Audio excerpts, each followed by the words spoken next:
తెలంగాణ ప్రజలందరికీ నా నమస్కారం. నేను మీ జవాన్ వీరబైన సందీప్ యాదవ్. నేను ప్రజెంట్ రాజస్థాన్లో డ్యూటీ చేస్తున్నాను. నేను చెప్పదలుచుకున్నది ఏమిటంటే, మొన్న రీసెంట్గా ఈరేటి మహేష్ యాదవ్ గారు అమరుడు కావడం జరిగింది.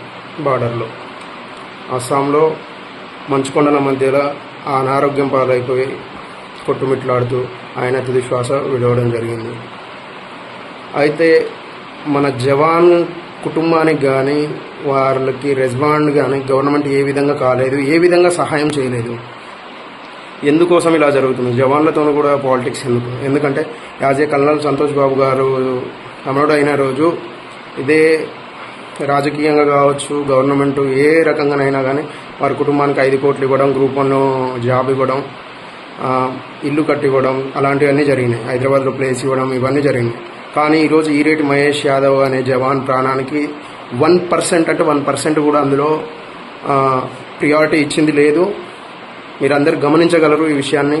ఈ వీడియోని ఎంత వీలైతే అంత ఇచ్చేయండి. ఎందుకంటే మాదారిగూడెం హాలియా మండలం అనుముల జిల్లా నల్గొండ వాసి అయిన ఈరేటి మహేష్ యాదవ్ దేశానికి సేవ చేయడానికి వెళ్ళి అమరుడు కావడంతో ఆ కుటుంబానికి ఏమీ ఇవ్వకపోతే ఈరోజు మేము మిగిలి ఉన్న జవాన్లో మాకు ఒక ఆలోచన మొదలైపోయింది.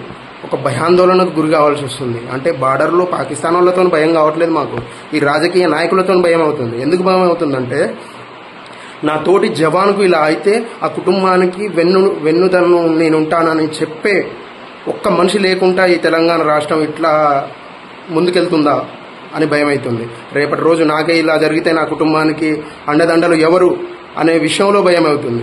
అంటే ప్లీజ్ మీరు ఆలోచించండి. జవాన్లతో రాజకీయం చేయకండి. ఆయనకు ఇవ్వాల్సింది మీకు తెలుసు, ఒక జాబ్ ఇవ్వండి. వాళ్ళ ఇంట్లో ఆ తల్లిదండ్రికి తెలుసు, ఎదిగిన బిడ్డని కోల్పోతే ఎంత ఇదవుతారో ప్రతి ఒక్కరికి తెలుసు. ప్రతి ఒక్కరూ ఆలోచించాల్సిన విషయం. సార్, మీ పేర్లు ఎత్తను. మీరు నల్లగొండ పులులు, మీరు నల్లగొండకి కీర్తి తెచ్చిపెట్టిన వాళ్ళు, మీరు నల్లగొండ జిల్లాలో ఉన్న ఎమ్మెల్యేలు అందరినీ గెలిపించుకున్న వాళ్ళు అని చెప్తారు సార్.